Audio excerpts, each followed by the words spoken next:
Amparo Serrano de Haro es doctora en Historia del Arte, especialista en arte contemporáneo y mujeres artistas, además de escritora. Es profesora titular de la UNED.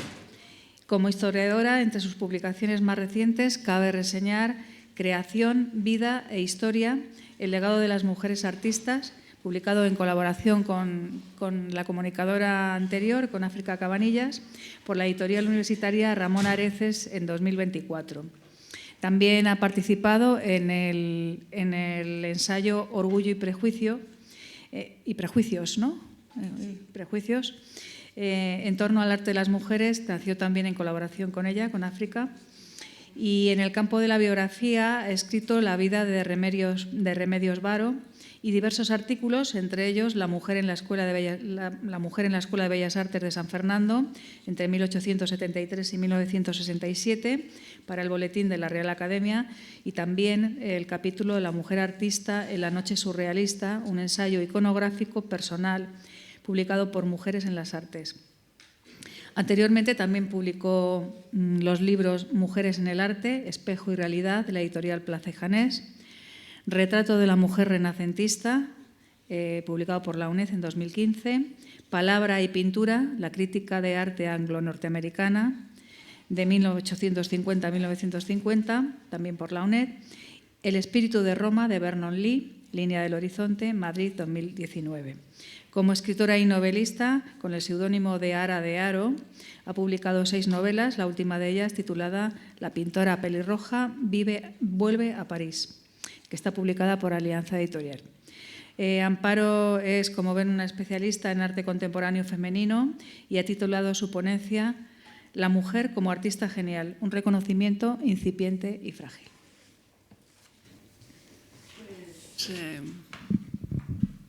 Buenos días a todos vosotros.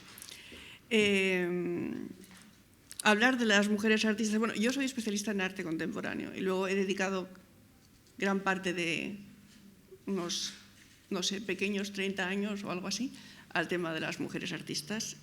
Pero mi tesis originalmente era sobre la crítica de arte anglo-norteamericana. Bueno, pues hablar de mujeres artistas no es precisamente ir de chiste en chiste o de carcajada en carcajada, pero tampoco nos vamos a hundir en un valle de lágrimas, ahora que se ha ido Fernando. Pero si tuviésemos que reducir un poco así a grandes etapas o categorías la general impresión o la general conocimiento de las mujeres artistas, de lo que se tiene de las mujeres artistas, digamos que hay 3 etapas, no kantianas, no aristotélicas, pero 3 etapas generales. Para algunos nunca ha habido ninguna artista, ninguna. Y punto final. Yo cuando era pequeña oí, no existen, no hay mujeres artistas. Y punto. ¿Por qué? ¿Y por qué se daba ese punto tan fácilmente? Porque se consideraba que había una desigualdad entre las capacidades femeninas y las masculinas.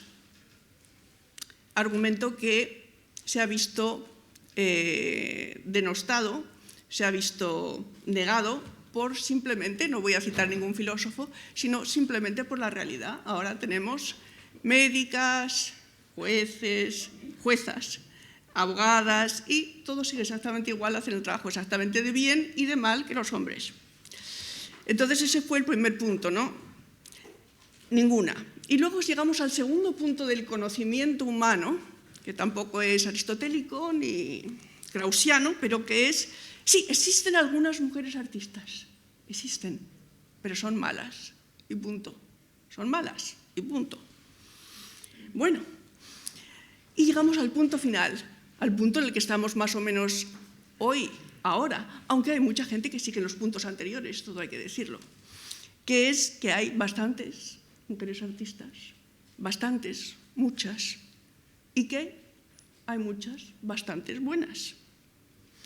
Ese es el final abierto en el que estamos ahora mismo, ya que cada día, primero, retrospectivamente, históricamente, se van descubriendo nuevas figuras de mujeres artistas y se establece su obra, y al estudiarse, como es casi lógico, pues se daba descubriendo que su obra es buena, porque esto es un tema muy interesante, pero la validez de un artista es un largo proceso, es un proceso histórico, es un proceso de juicio, es un proceso intelectual y es un proceso también de difusión. Entonces, bueno, no es algo automático como se piensa ingenuamente cuando nos está en este medio, el medio del artista, ¿no? Pero lo que sí me gustaría es un poco resaltar esos puntos finales, ¿no? Esos puntos, ese punctum de Barthes. Ya que ser historiadora del arte feminista, como soy yo, por ejemplo, empieza justamente en cambiar ese punto final, ese punto y punto, por una señal de interrogación. Y eso es la primera exigencia filosófica de ser una historiadora del arte feminista. Por lo demás, me gustaría decir que me ha gustado mucho la charla de Fernando porque, a ver si voy hacia atrás, ¿ves? Pero ahora voy a ir hacia adelante.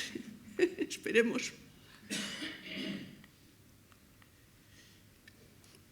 Me ha gustado mucho la charla de Fernando porque el humor es muy necesario.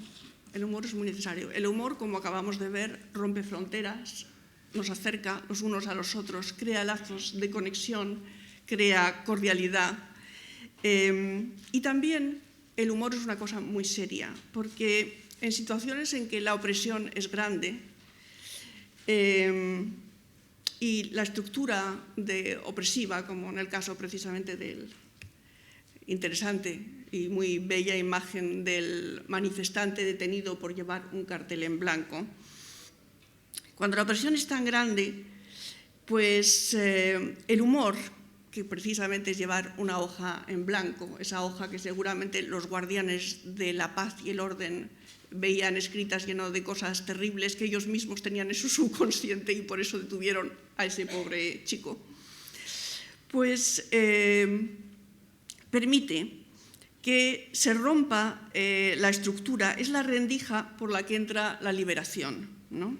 En forma de carcajada, y esa carcajada da pie inmediatamente a un cuestionamiento de las estructuras opresivas en las que se produce, precisamente a causa de las que se produce y las que, digamos, desestabiliza el sentido del humor. Por eso, precisamente, las dictaduras siempre atacan tanto a los artistas y a los escritores. Bueno, artistas y escritores es casi la misma cosa, en fin, a los intelectuales, en definitiva.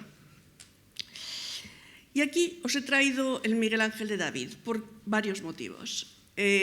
Por supuesto, es una estructura bellísima, es la exaltación del hombre con respecto a los dioses, pero también en sí la estructura de nuestra sociedad y desde luego de la historia del arte se centra en torno a esa exaltación del hombre, del cuerpo masculino como modelo de belleza y también, en este caso, siendo David una figura bíblica, pues por supuesto la valentía, ¿no?, de atreverse con el monstruo. Y aquí Miguel Ángel le da, que es obviamente Miguel Ángel vio una conexión entre el pequeño David frente al inmenso Goliat y la República de Florencia frente a los distintos cortes y poderes de ese tiempo, ¿no? Es pequeña pero se atreve con los grandes y de hecho Florencia fue durante mucho tiempo un estado pequeño pero poderosísimo, más que otros reinos. Pues aquí Miguel Ángel hace una cosa muy interesante y es que esta estatua, que es un modelo de simetría y de belleza, es ya la victoria de David sobre Goliat, Goliat que no se ve representado. Porque lo que realmente dice y lo que narra esta escultura es que las proporciones de David, que aunque aquí están, claro, en grande, pero era mucho más pequeño que Goliat, las perfectas proporciones, la belleza de David, hace que Goliat, que era un monstruo, un hombre grande, un hombre poderoso, un hombre fuerte, sin embargo, deje de ser ese poder y se convierta en algo ridículo, en algo abyecto, en algo desproporcionado, que es la verdadera sentido de lo monstruoso, cuando no se ajusta a las normas. Porque esta obra es un ejemplo de lo que es la belleza en el Renacimiento. Es un modelo, es un paradigma. Frente a este paradigma, lo que se acerca a él es un monstruo. Y la batalla ya está ganada, porque la perfección de David hace que Goliat parezca deforme. Es decir, la belleza puede ser también un arma, al igual que el humor. Y en este sentido, en esta lucha entre David y Goliat, la verdadera victoria de esta representación, en que por supuesto no podemos ver que utilizó una onda, que no una pequeña arma de pastores y no un gran Kalashnikov, ¿no? Sino que fue su perfección en la pequeñez lo que hace que lo que se pierde, lo que se deforma. Esto es una cosa muy griega, porque los griegos, precisamente frente a los persas y los grandes imperios que les asediaron, siempre reclamaban que el sentido de la medida, como el sentido de la humanidad, y eso lo hemos heredado. Pero también, por supuesto, es un relato patriarcal. Y aquí vemos la primera etapa de ese relato patriarcal con Moisés recibiendo de Dios las tablas de la ley en el monte Sinaí. Le he dicho a Fernando, antes de que se fuese, que iba a decir que era también una representación de Fernando recibiendo las tablas de la ley de mano de Nietzsche y de Adorno. Y le ha parecido muy buena idea. Me ha dicho, muchas gracias por ese homenaje. Le he dicho, por supuesto, porque encuentro que Fernando es un tío genial. Pero siguiendo lo que es la Biblia, que es un relato patriarcal, llegamos a... Me ha dicho Esther que me dé un poquito de prisa. Quería enseñaros, antes de entrar en esta argumentación, quería enseñaros algo muy interesante. Porque aquí también hay una entrega. No sé si lo conocéis, esta obra. Es una obra, bueno, del Partenón. Y lo que vemos aquí es a las Panateneas. Esta representación, por cierto, se la debo a África Cabanillas, que estuvo buscándola afanosamente para nuestro libro y finalmente la encontró. A las Panateneas, que eran las mujeres de las clases altas, las chicas de las mejores familias de Atenas, encargadas de hacer este manto para la diosa Atenea, por supuesto. Entonces vemos cómo ellas entregan este manto que se hilaba todos los años y lo hacían siempre las familias más, las hijas de las familias de la élite, por decirlo así. Y es muy interesante porque, bueno, vemos que esta pequeña figurita, no sé si existe el puntero, aquí hay. Tenéis un puntero con esto, ¿no? Ah, vale, sí, ya. Entonces, ¿veis? Aquí está el especie de la toga o la túnica, como queráis. Aquí tenemos la representante de las Panateneas y aquí, encargado de recibir la obra de las jóvenes atenienses, un varón. Lo interesante es que cuando esta transmisión de poder no va de hombre a hombre, sino va de mujer a hombre, el hecho de que sea mujer desaparece. Porque en realidad esto podría ser un chico joven. Lo único que vemos es su glúteo, su pierna, pero, como veis, no hay ningún otro distintivo de mujer. ¿Y qué quiere decir eso? Pues esto, una cosa muy interesante que he descubierto en estos años, y es que cuando es la mujer la que interviene... Ay, perdón, ¿no me estáis oyendo bien? Ah, gracias y perdonad. Pensaba que se me oía claro como yo me oigo. Bueno, y es que sí, desaparece el sexo femenino que marca. Y entonces, ¿qué ocurre? Pues os lo voy a decir porque es algo muy interesante. La mujer se convierte en el pueblo, en la voz del pueblo. ¿Y la voz del pueblo qué es? Masculina. Desaparece la señal diferenciadora de sexo. Por ejemplo, en las revoluciones siempre hay mujeres, siempre, en todas. Y hasta la francesa, que el famoso cuadro de Delacroix, La libertad guiando al pueblo, que ahí sí queda muy claro por todas, además todas las mujeres que participan en las revueltas, pero los Ciompi, la revuelta de los Ciompi, las revueltas todas las revueltas religiosas de Lutero, todas esas hay mujeres involucradas, pero esas mujeres no han pasado a la historia. Solo se habla del pueblo, que también ha sido silenciado, por cierto. Eso es una cosa muy interesante, que veréis cuando os fijéis, cuando tengáis este pequeño dato, os fijaréis en muchos momentos en que desaparece la significación de género y solo hay una general de clase social. Bueno, pero volviendo hacia atrás y a la argumentación más general de mi propuesta, que no va a ser demasiado larga porque me han dicho que tengo que intentar, y lo haré, intentaré. Sí, vamos a llegar a la... Esto es uno de los mecanismos también que hacen que... Porque lo que voy a presentaros rápidamente, o con algunas imágenes para vuestro deleite, espero, lo que voy a presentaros es una serie de... ¿cómo diríamos? Una serie de fenómenos, una serie de construcciones literarias, intelectuales, que hacen que no se vea a la mujer artista a lo largo del tiempo. Y uno de ellos es el de la mujer excepcional. Mujeres en la sala, si además de ser mujeres estáis en las artes y sois jóvenes, tener mucho cuidado cuando os digan que sois una mujer excepcional. Eso es casi el momento antes del veneno o de la ejecución, que va a venir después. ¿Por qué? Porque cuando se habla de mujer, cuando se habla de hombre excepcional, se habla de modelo entre los hombres. Pero cuando se habla de mujer excepcional, quiere decir todas las demás son una mierda. Y te ponen en una situación muy difícil, claro. Pues tú quieres estar ahí. Que las otras tengan que pasar, pues, a la no existencia, piensas que no es asunto tuyo, claro. Porque es una manipulación.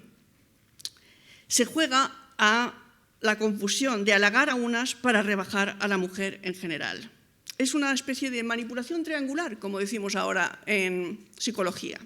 Es decir, se distingue a una de las otras, pero en realidad se las está rechazando a todas, porque la categoría en sí es una categoría maldita, inferior.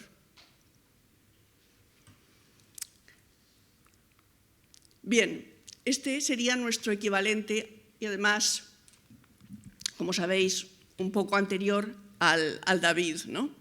Pero por supuesto que la Venus lo único que tiene es esa belleza nacarada. El David viene armado de toda esta historia mitológica de lucha contra Goliat y de astucia frente a fuerza bruta. Aquí no hay tal cosa, es una celebración de algo tan natural como la primavera, que suele ocurrir todos los años, a pesar del cambio climático, y no sabemos por cuánto, por lo tanto. Pero las distintas representaciones de las mujeres suelen estar hechas en virtud del hombre, ¿no?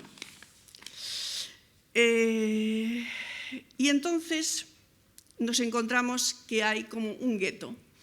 Y cuadros como este son menos frecuentes. No es de extrañar también que es un cuadro precisamente por Artemisia Gentileschi, ya sabéis, la gran pintora del barroco italiano, porque representa justamente estas partes de la casa, una parte como, ¿cómo diría?, lo más oculto, la zona de la cocina. Aquí vemos un hombre escribiendo, dedicándose a las grandes artes, bueno, que sea una carta simplemente, y nuestras mujeres en torno a una serie de hechos que son los hechos en los que aparecen las mujeres, que son los nacimientos, las muertes y rituales, ¿no? También muchas veces ligados a la cosecha, la preparación de comidas colectivas y el tejido, como hemos visto antes en el caso de las panateneas, ¿no? Es decir, cosas que se hacían por grupos de mujeres de forma comunitaria y que se siguen haciendo, porque sabéis, en las fiestas del pueblo nos encontramos de nuevo con este tipo de rituales, este tipo de reuniones, este tipo de, ¿cómo diríamos?, hechos de los que pocas veces se convierten en estelares, es simplemente parte de la costumbre, se pierden dentro de, ¿cómo diríamos?, la poesía de las estaciones, la poesía de los efemérides, la poesía de las fiestas y celebraciones populares. En todo eso, oculto, hay una mujer trabajando, pero pocas veces se la menciona. Bueno, aquí os he traído, claro, simplemente porque es tan bella esta imagen, el nacimiento de la Virgen, otro momento en que hay un cierto protagonismo de las mujeres. Y esto todo lo recogió Judy Chicago en esta obra muy conocida, por otra parte, La Cena, The Dinner Party, de 1979, en que cada uno de los platos, de los comensales, cada uno de los, digamos, las invisibles participantes de esta cena son mujeres famosas. Esta en particular que estáis viendo aquí es, por supuesto, la de Virginia Woolf. Y así se hizo una mesa en que, claro, que es un remedo o una reapropiación de esta obra canónica, representada normalmente por la obra de Leonardo da Vinci, de la Última Cena, pero esta vez no son las invisibles mujeres, las criadas que vienen y traen los platos, y las invisibles mujeres en la cocina, las que lo cocinan, sino que son ellas las que están sentadas a la mesa. Son las invitadas, nunca mejor dicho lo de invitadas, son las invitadas a participar de esta celebración. Y ese es el aspecto rupturista de la obra, y ese es el sentido de este tipo de obras, cuando tienen sentido, que no siempre. Y ahora se produce una cosa muy interesante, y es que hay algunas artistas mujeres que, sin embargo, se sitúan en los márgenes. Georgia O'Keeffe, pintora muy conocida, 1000 veces la preguntó si era feminista, 1000 veces dijo que no, aunque ahora muchas veces se encuentra en Wikipedia o en esos sitios del alto saber la afirmación que lo es. Es una afirmación falsa, claro, pero vamos, ¿quién lo va a demostrar y quién lo va a saber? Por supuesto que yo suspendo a los alumnos que dicen eso, pero ahí está. ¿Qué pasa? Que Georgia O'Keeffe, caso complicado el suyo, una de las primeras mujeres que pinta abstracto, aquí como veis en esta interesante representación inmensa de una flor, el tamaño sí importa, amigos, claro que importa. La flor, que es una cosita pequeñita que se puede aplastar así con 2 dedos, Georgia O'Keeffe la convierte ¿en qué? ¿Alguna sugerencia?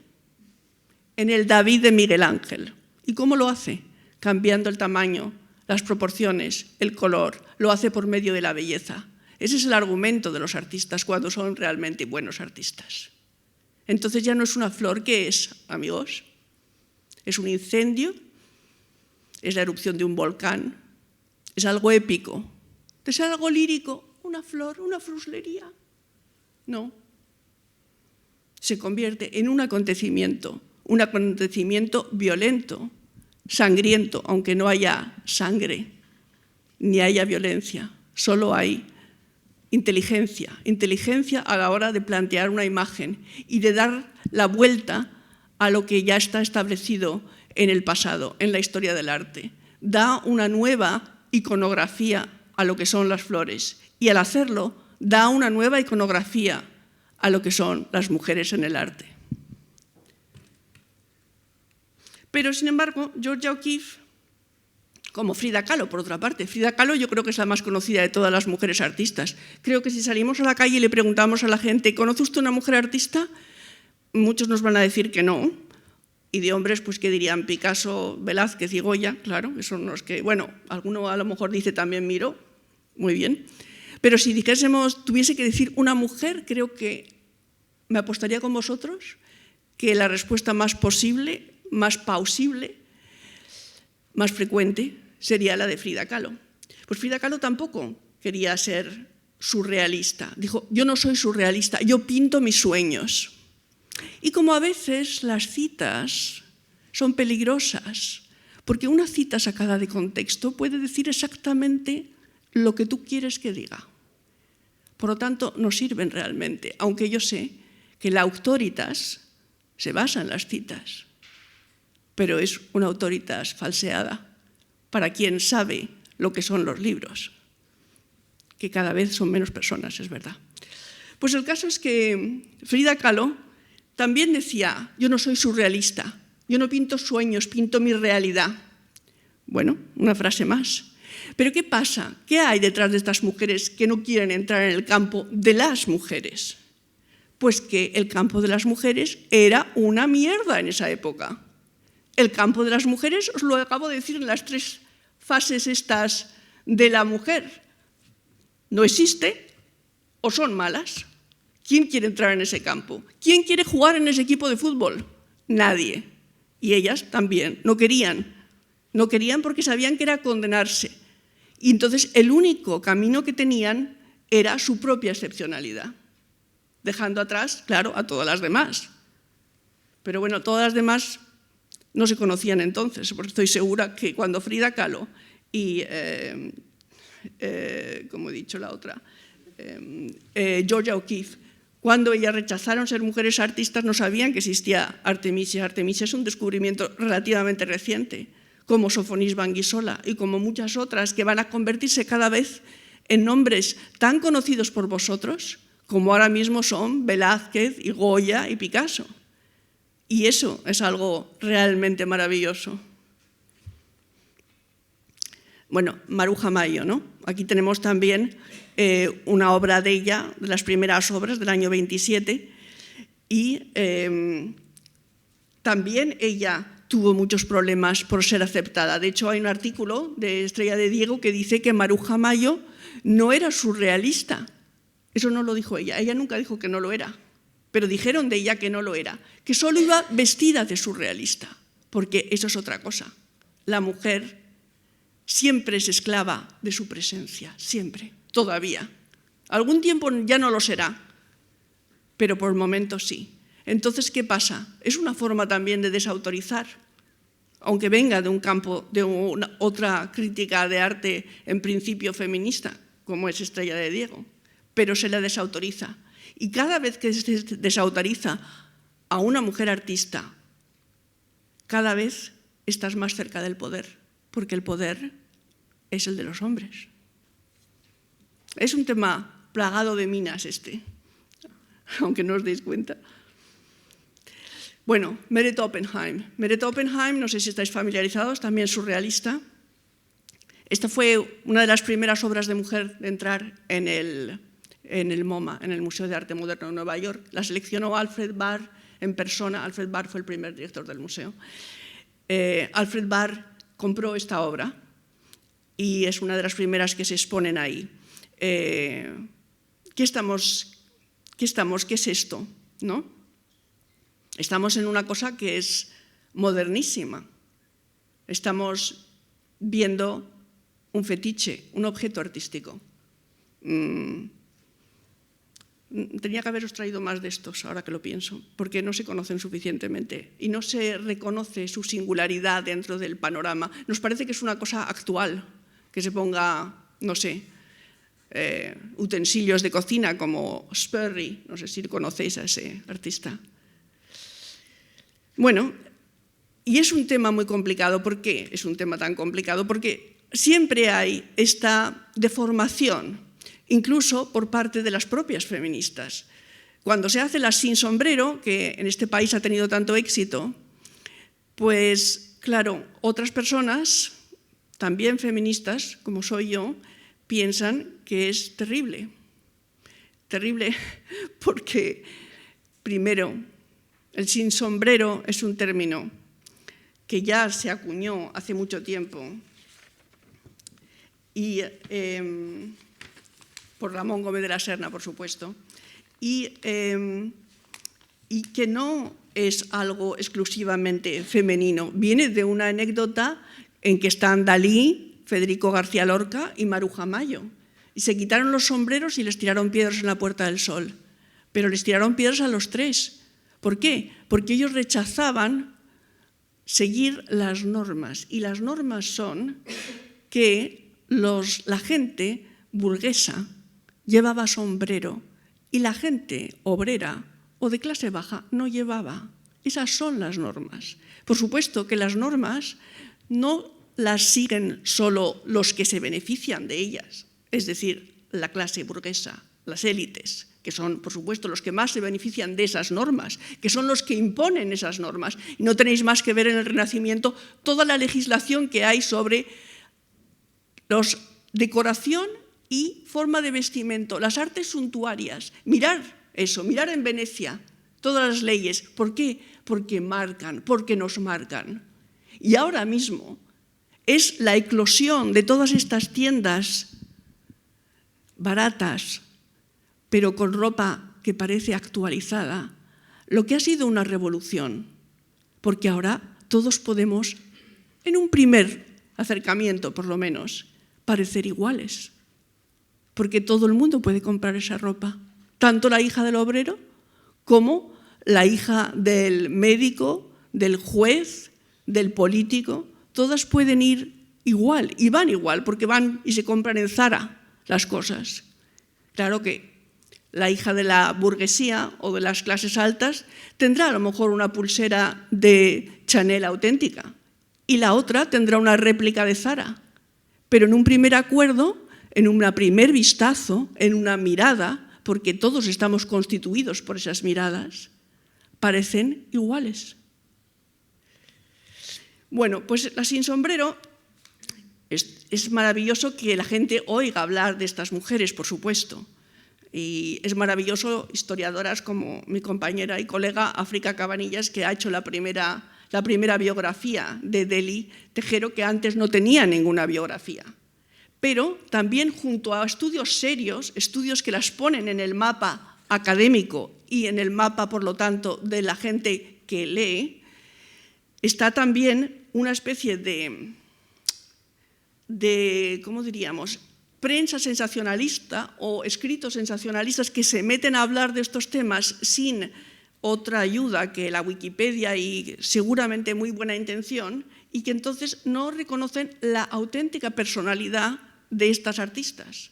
A mí eso me duele, o sea, me duele llegar a esta exposición y ver que solo hay una cosita de carné de Remedios Varo. Remedios Varo es una de las grandes surrealistas de este país y hasta hace poco no teníamos casi obra suya. Ahora tenemos un poquito más, pero poca. Pero eso es un ejemplo. Como digo ella, digo muchas más. Bueno, esto es una cosa que pasa mucho con las mujeres artistas, y es que quedan definidas en una sola frase, ¿sabes?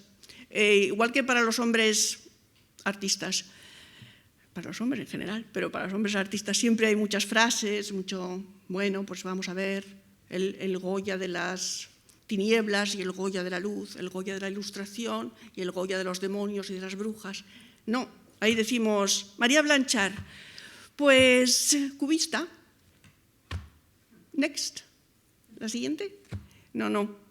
María Blanchard son muchos estilos, muchas obras, muchas sutilezas, muchas María Blanchard dentro de María Blanchard, igual que muchas Maruja Mayo dentro de Maruja Mayo. Y esto también es uno de los fenómenos que se producen con las mujeres artistas. Quedan reducidas a la parte más obvia o más evidente de su producción.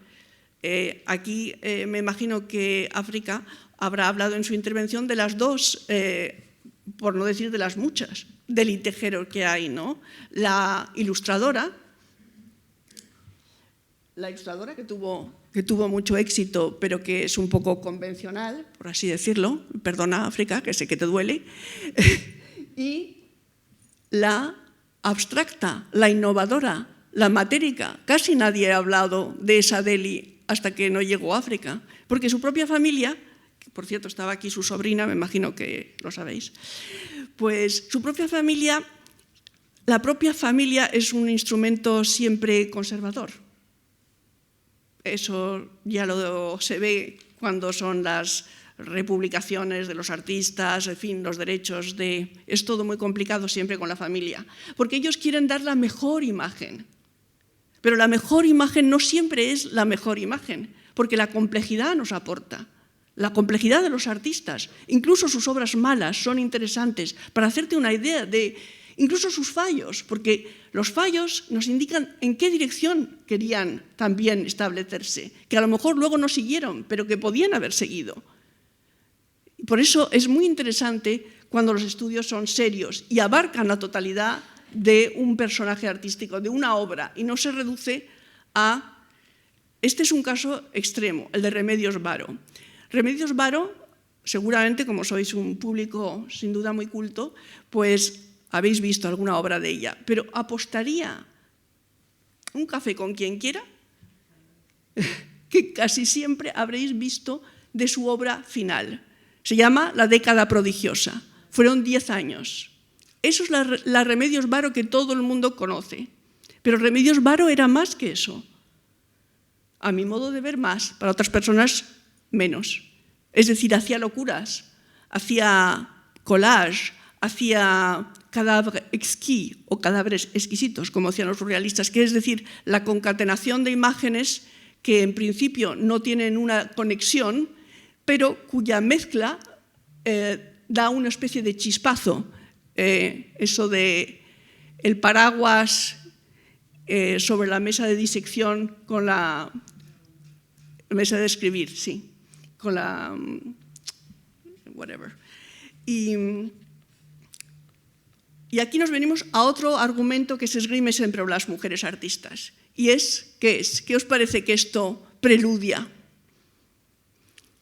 Pues esto es, de una forma extraordinaria y del que me gustaría hablar horas y horas, pero no lo voy a hacer, Esther, no tengas miedo. Es una obra de Artemisia Gentileschi que narra, como veis claramente, un asesinato, el asesinato de Holofernes. Ahora, aquí también hubo un cambio de paradigma brutal. Los grandes artistas cambian el paradigma, cambian la forma en que se ha hecho siempre algo. ¿Sabéis? Como cuando veis, no puede usted fumar. ¿Por qué? Porque aquí no se fuma. ¿Y por qué? No, es que nunca se ha fumado. Y dices, vaya argumento. No puede usted sentarse ahí porque nunca nadie se ha sentado en esa silla. Bueno, pues ya va siendo hora, ¿no? Digo yo. Pero bueno, ¿qué pasa? Antes se veía a Judith presentada, ofrecida a Holofernes, por lo tanto muy bella, y en muchos cuadros podéis seguir viendo a Judith muy bella, y con la bandeja llevando un poco, sí, efectivamente, se mezcla la iconografía de Judith con la de Salomé, que sabéis que es la famosa de la cabeza de San Juan Bautista, o ella frente a un hombre sentado normalmente porque él es inmenso y ella es pequeña y tiene que hacer valer sus encantos para emborracharle y posteriormente degollarle. Pero aquí vemos el acto en sí. Fijaros en esta cama. En esta cama llena de sangre. Ahora, si yo os digo, por ejemplo, que la madre de Artemisia murió de parto de su último hijo, sabremos, todos conocemos, que en las épocas, desde luego, desde el principio de los tiempos, había dos causas de muerte mayores. Uno era para los hombres la guerra o la violencia, y para las mujeres el parto, que era la causa de muerte número 1 hasta hace poco, hasta el siglo XIX, finales del siglo XIX o principios del XX. Entonces, la explicación, aquí hay muchas cosas que decir de este cuadro, por eso, Esther, me cuesta trabajo reducirme, pero lo voy a hacer. Hay muchas cosas interesantes. La postura del hombre, que es postura pasiva, tumbado en la cama. Normalmente siempre vemos a las mujeres en estas posiciones, aunque normalmente no están siendo degolladas, al menos en público. Pues, y las mujeres hacen la parte activa, están encima de él con la espada. Con la espada. Aunque la espada no se ve a primera vista, pero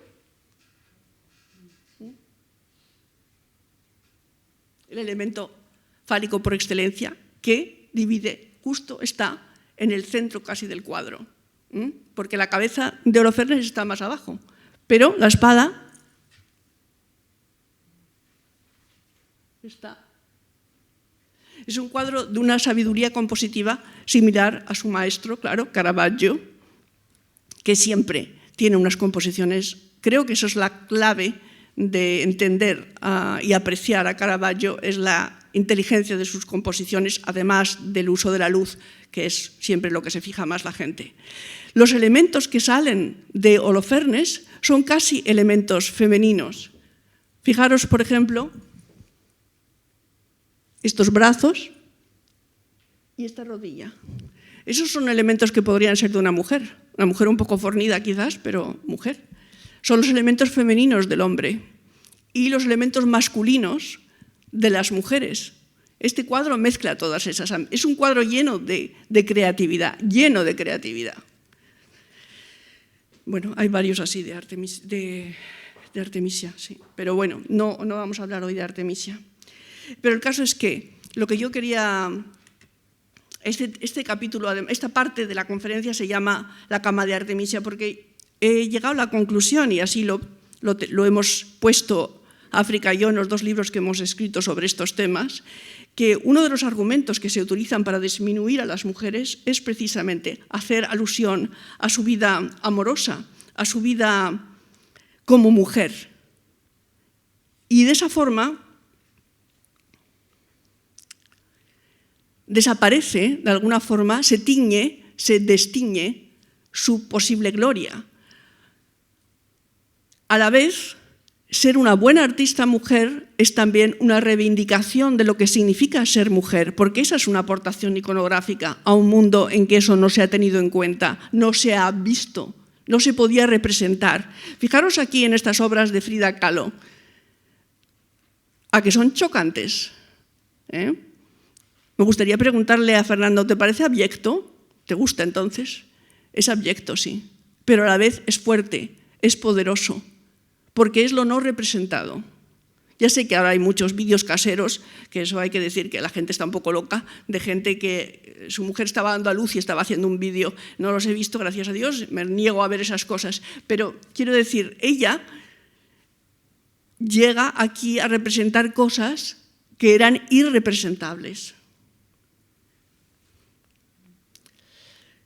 Y llegamos aquí a Tracey Emin, no sé si la conocéis, fue una de estas jóvenes artistas del Rat Pack que se organizó y que también ha sido, por supuesto, muy mal vista, ¿no? Porque esta cama, que fue tan polémica en su momento, pero que estuvo a punto de ganar el premio Turner y que actualmente se encuentra en la Tate Modern, o sea, es una obra fetiche, es una obra tan simbólica en realidad como la de la última cena que os he enseñado de Judy Chicago.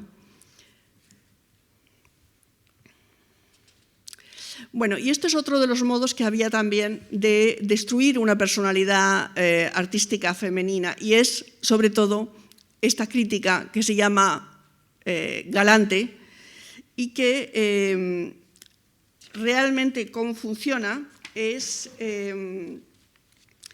hablando del físico, de las apariencias, en fin, y podréis decirme, pero esto ya no se hace. Esta portada, que ha salido este año, ha sido muy polémica. Estuvo en El País y aquellos de vosotros que tengáis redes, que uséis las redes, sabéis que hubo muchísimo. Las redes estuvieron en fuego, como se dice. ¿Por qué? Primero decían, ¿y por qué tantas mujeres? ¿Y por qué no hay un solo hombre? Que es una cosa cierta. Si no fuese ser porque si la imagen fuese la opuesta, habría habido mucho menos preguntas de por qué no había ninguna mujer. Se asumiría que no había ninguna suficientemente buena. Y luego, a las pobres poetas, pues se las volvió locas con su apariencia. Que si una iba mejor vestida que las otras, que si una iba de Max Mara y otra de Zara, que si una llevaba... Bueno, todos los comentarios inútiles. Bueno, estamos en la sociedad de los comentarios inútiles, pero sobre todo esos comentarios inútiles se producen cuando es la imagen de una mujer. Bueno, ya lo sabéis, ¿no? Como se comenta el peinado de cualquier política nuestra y no se comentan los trajes carísimos que llevan otros políticos nuestros, aunque algunos sepamos que no son de Massimo Dutti precisamente. Pero todo esto influye. Y ahora solo quiero enseñaros unas imágenes, unas fotografías inocentes, pero que es necesario analizar críticamente, porque realmente todos los que venimos a este maravilloso congreso que ha organizado Esther, y eso es. Pues lo que se trata es de intentar desentrañar las imágenes, de intentar, digamos, hacer un estudio semiótico de las imágenes. Entonces, ¿qué vemos aquí? Vemos a Pollock pintando, ¿verdad? Estamos habituados, conocemos esa imagen. Ahora, fijaros la diferencia entre esta imagen, bueno, que esta es la misma, os la he traído para reforzar la misma idea, y esta.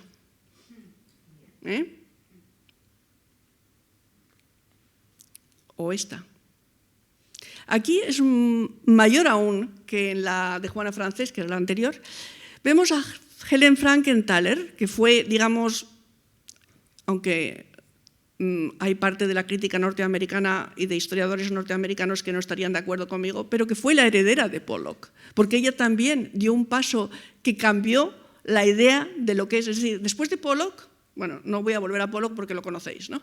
Pero después de Pollock hubo muchos Pollockitos, o sea, ¿qué es lo normal? ¿Qué es lo que pasa siempre? O sea, después de Velázquez hay muchos Velazquitos, después de Goya hay muchos Goyitas, después de Miró hay muchos Miroitos, pues de Pollock muchos Polockitos, lo digo porque no quería decir nada con respecto a los polacos, es que, porque Pollock además no era polaco, pero bueno, y ahora él creó una forma de estar en el arte, de pintar el arte, de sentir el arte, de pensar el arte.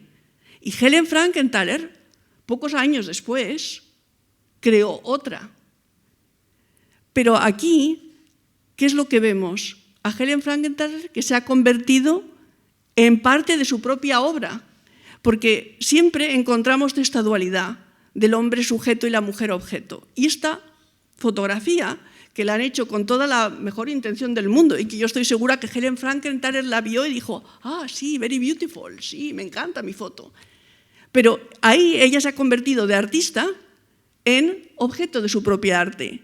Hasta va pintada, porque fijaros esta mancha rosa que constituye Helen, encaja perfectamente con otras manchas rosadas dentro de la composición general. Y por lo tanto, esta imagen, que en principio sería para ensalzarla como un nuevo Pollock, la produce, la reconvierte en parte de su propia obra, no la que lo hace, sino la que lo es, el objeto, que es el peligro siempre tratando de mujeres artistas. Bueno, sí, todo esto que he dicho, digamos que estos son todos ejemplos de la misma cosa, ¿no? Berthe Morisot, aquí la pincelada impresionista, el tamaño, el tema de la obra, que es un tema de claridad, de cotidianidad, de poner la ropa a secar, todo esto que en un hombre sería, mira qué consciente de los factores sociales y qué obsesión por la naturaleza y la pincelada, aquí se convierte en las tareas domésticas. Ella misma es una adalid de su propia búsqueda de la claridad y de todos los impresionistas es quizás la que más utiliza el color blanco y tiene una singularidad propia, extraordinaria. Sin embargo, yo siempre que me acerco a Berthe Morisot, a sus textos, quiero decir, porque ya sabemos que no está, pues a sus textos, no sé, me encuentro con que siempre dicen, ¿fue alumna de Manet? No, no fue alumna de Manet, fue probablemente amante de Manet, pero eso no lo ponen en los libros, mejor. Pero bueno, es una gran pintora. Alice Neel, aquí tenemos de nuevo esa misma dualidad, la dualidad entre el pintor y lo pintado, que ella resuelve con un impecable sentido del humor, con una burla a aquellos que hablan de ella como una vieja pintora, resolviendo por el color el vencimiento natural de la edad y del género. Bueno, aquí todo es un poco lo mismo. Aquí simplemente es, bueno, ya entro en la última parte, Esther, que es un poco la situación actual en cuanto a las mujeres en el arte, ¿no? Como creo que os resultaría imposible si os preguntase decirme cuál es la obra de Vanessa y cuál es la obra de Duncan Grant. Y creo que también os resultaría imposible decirme si una es mejor que otra, si se ve el toque femenino, si se ve la suavidad de los colores, si se ve todas esas cosas que se dicen cuando se hablan de mujeres artistas. Y bueno, esto es interesante porque además recupera un antecedente de Jackson Pollock, que es Janet Sobel. Janet Sobel expuso en el MoMA, ella sí era polaca, por cierto, polaca norteamericana, y ella estuvo trabajando con esmaltes. Y Pollock, no sé si lo sabéis, estuvo trabajando de guardián. Bueno, él era un hombre muy complicado, sin duda genial, yo le adoro. Pero él estuvo trabajando en esa época, o sea que probablemente vio la exposición de ella. ¿Qué pasó con Janet Sobel? Me preguntaréis. Pues hay algunas obras de ella perdidas en algunas colecciones, pero casi apostaría que es la primera vez que oís hablar de ella.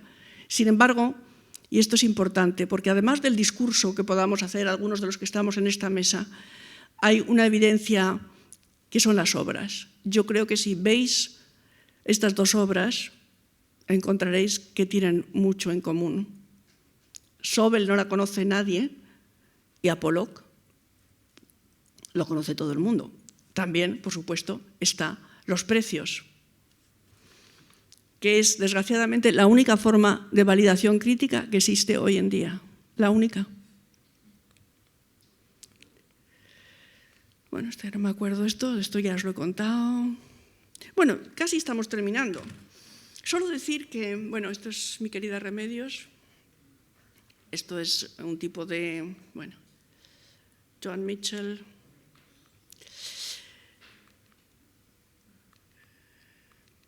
Bueno, aquí traía cosas para jugar con los contrastes que siempre me parece tan interesante, ¿no? Bueno, pues para terminar, ¿cómo se puede rechazar este gueto en el que entran las mujeres artistas, que es el gueto de entrar y nunca volver a salir? Pues algunas exposiciones están rompiendo con ese gueto. En el 2018 vi una exposición en el Centro Pompidou de Metz que se llamaba Couple moderne o parejas modernas, en que se ponían trabajos de hombres y de mujer al lado unos de otros. Algunos de ellos os lo acabo de enseñar, por ejemplo, creo que estaba ese de Vanessa Bell, pero la verdad es que no me acuerdo.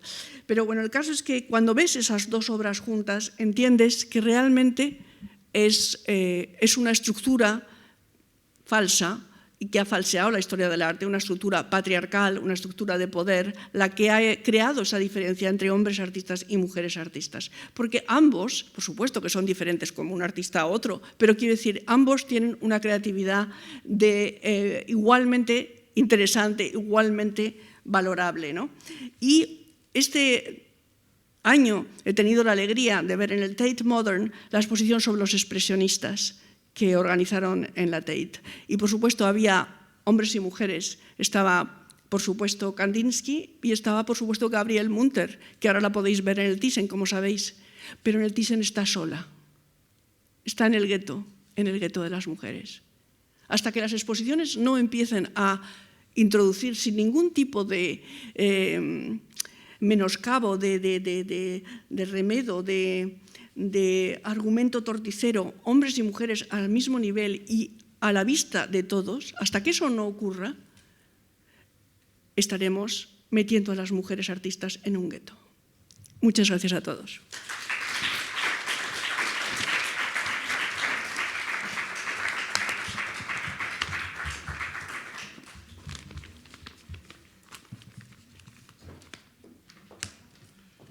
Muchas gracias, Amparo. Bueno, pues abrimos aquí un turno de un par de preguntas. Yo creo que un par de preguntas. ¿Tenías prisa? No, pero un par de preguntas podemos, sí. Ahora pasamos.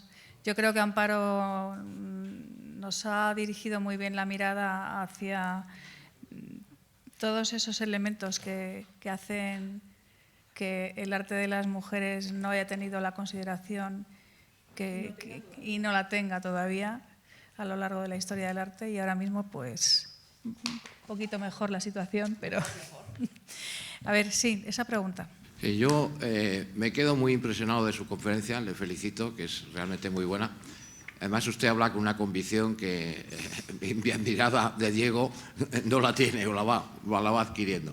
Yo he estado en la residencia de estudiantes, soy hijo de institucionista y sobrino nieto, he seguido mucho ese movimiento, los sin sombrero, conozco mucho como hernandiano, Maruja Mayo, que fue amante de Miguel Hernández, pero en fin, la pregunta que yo le iba a hacer es que hay una contradicción muy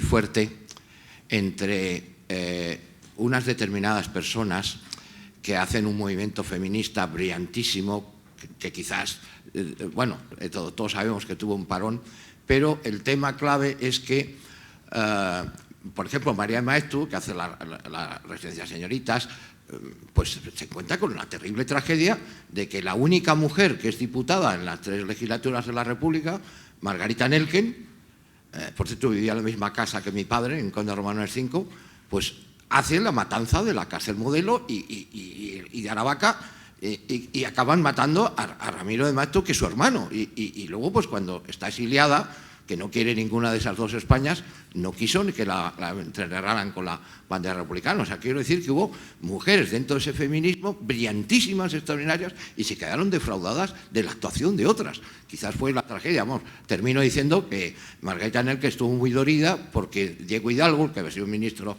de la Revolución de Asturias, el ministro del Interior, pues cortó su condición de diputado al principio porque consideraba que no tenía nacionalidad española, cosa que luego se aclaró y ya digo, fue diputada en las 3 legislaturas. O sea, esa contradicción de mujeres brillantísimas. Bueno, no sabemos qué matanzas hizo exactamente Margarita Nelken y sí, me parece estupendo que lo diga Andrés Trappier. Yo creo que he dejado establecido que las citas para mí son citas y hay que leer el libro entero. Ahora mismo no lo tengo mismo, no lo puedo leer, pero lo tengo en cuenta. De todas formas, Andrés Trappier, que yo sepa, no es un historiador. Y Margarita Nelken, también que yo sepa, no tenía ninguna autoridad.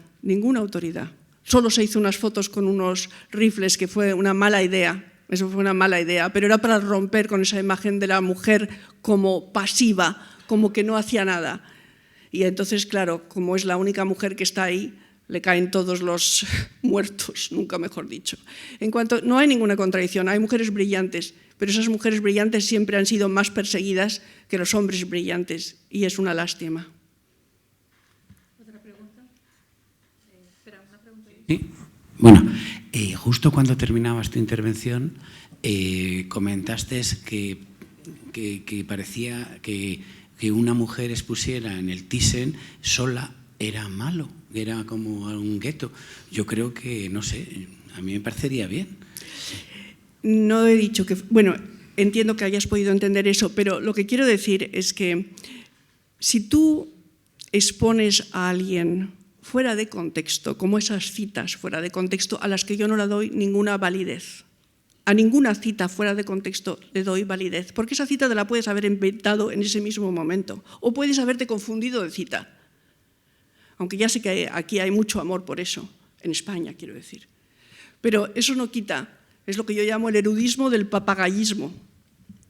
Pero fuera de eso, lo que yo encuentro es que Gabriel Munter, sin el Blue Rider, sin el Jinete Azul, sin el movimiento del que ella formó parte, y que fue además la custodia de ese movimiento, porque cuando entraron los nazis, la mayoría de ellos huyeron, y ella tuvo en el sótano casi todas las obras, no solo de ella, sino de todos los demás que formaban parte de ese movimiento. O sea que figúrate, si estaba involucrada hasta la muerte, porque si la hubiesen descubierto la habrían ejecutado por tener obras degeneradas, como sabemos que los nazis llamaron a todo eso. Que es una pena que esa mujer se exponga sola como, ¡ay, la mujer artista! Es una pena, sí, porque Tú a lo mejor sabes que fue una figura esencial del Blue Writer, pero no, es que es muy importante, porque es la diferencia entre estar en la historia, en el corriente de la historia, o estar en los márgenes. Es una diferencia abismal, que solo la conocemos bien las mujeres, porque nosotras estamos normalmente en los márgenes. No, es que no estás queriendo entender, no es que no entiendas, es que no quieres entender lo que te estoy diciendo. No es que el Thyssen sea un margen, es que ese concepto, digamos que la aísla, es como una planta. Si tú cortas la flor y la pones en un jarrón, queda muy bonita, pero queda ausente del resto del arbusto, de las raíces, de lo que la nutre, de sus motivaciones, de sus compañeros, de la gente que ella sigue y de la gente que ella difiere, como cuando os he ido explicando cómo se rompe con, en muchos casos, cómo estas mujeres artistas rompen con lo que se había hecho antes. Si tú no pones lo que se ha hecho antes, ni pones lo que se ha hecho después, quedan aisladas, quedan como una flor cortada. Bueno, última. Sí, Julia. Una última pregunta. Aquí teníamos. No, está Julia. Estaba antes. Emilia. Perdón, Emilia, perdona. No, estaba antes allí. Luego Estaba, Emilia y bueno. cerramos.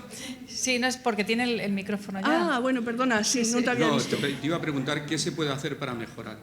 Pues exactamente esto de lo que estaba hablando, estas exposiciones que empiezan a presentar de una forma más orgánica este trabajo, no como una especie de fantasía singular, individual, de mujer excepcional en un mundo de hombres, sino de mujer inteligente, creativa, rodeada de compañeros creativos, inteligentes. Es precisamente salir del gueto y introducir hombres y mujeres en pie de igualdad y unos junto a los otros, porque además eso es terriblemente enriquecedor. Es decir, en el momento en que tú ves una obra, como os he enseñado antes, es que te das cuenta y dices, ¿hay una diferencia aquí? No, son creadores, cada uno genial, claro, no digo que tienen que ser iguales, porque ser igual es lo contrario de ser creador, pero sin que haya marcados por el género, sin que exista esa marcación. Eso es. Gracias por la pregunta. Dime, Emilia. Hola, mira, yo hasta donde yo conozco no soy historiadora del arte y bueno, hablo desde la ignorancia y conocimiento que tengo. Entonces, lo que no estoy tanto de acuerdo, yo creo que no ha entendido. Primero quería decir lo que puedo contribuir a la pregunta del compañero de la soledad en el Thyssen de la pintora.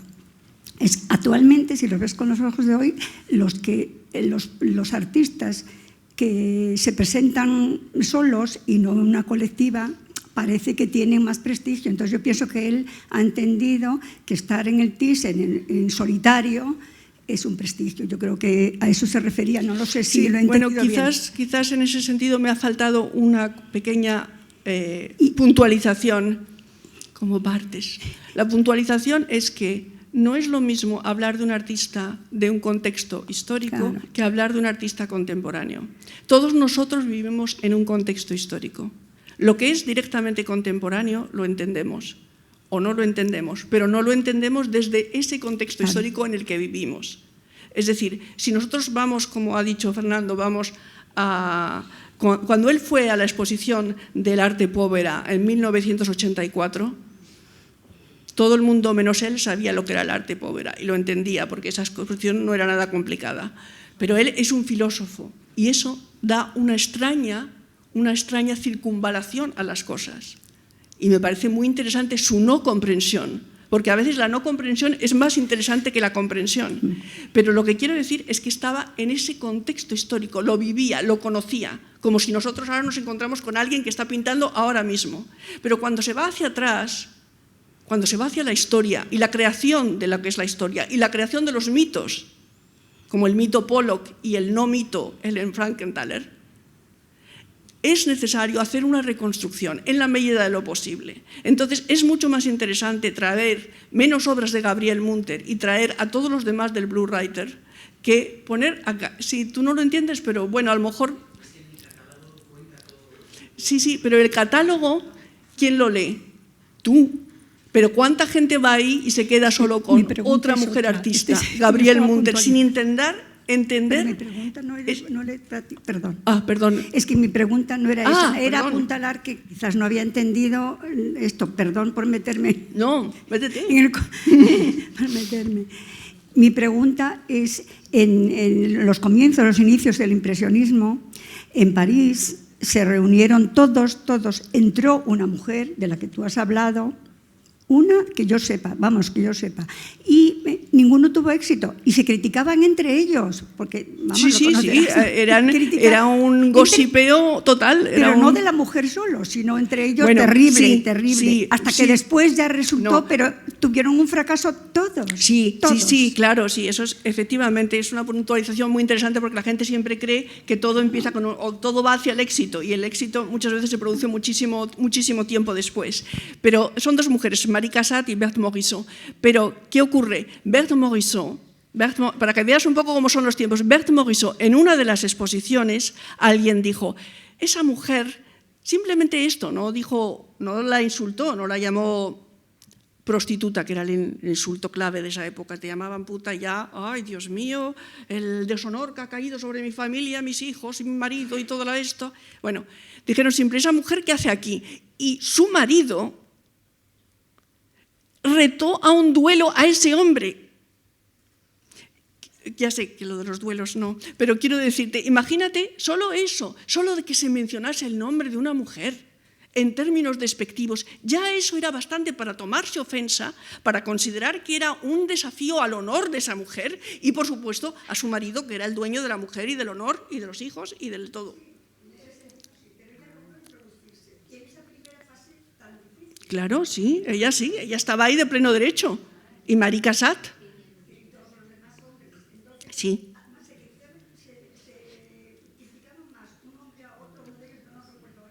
Sí, todos se llevaban ahí como el perro y el gato. Sí, bueno, no había distintas cosas, porque además cada uno era distinto. Degas, por ejemplo, era un hombre con un conocimiento profundo académico, sin embargo, por ejemplo, Pissarro procedía de las clases bajas, Degas, porque hay cuestiones de clase, hay cuestiones de poder, hay cuestiones de dinero, hay muchas cuestiones entre medias, y el cuento de los impresionistas es un cuento, porque además había mucho más artistas de los que siempre se cita, había incluso artistas de otros países, pero nos ha venido siempre esa visión del impresionismo como una cosa exclusivamente francesa. O sea, es que la historia es un proceso de descubrimiento que está siempre en evolución, cada vez vamos descubriendo más cosas y vamos introduciendo más matices dentro de lo que es un grupo, un artista, una obra. Bueno, cerramos aquí un poco el turno de preguntas, porque más que nada porque ya vamos muy pasados de tiempo. No, muchas gracias. Muchas gracias, Amparo. La verdad que ha sido fenomenal la ponencia.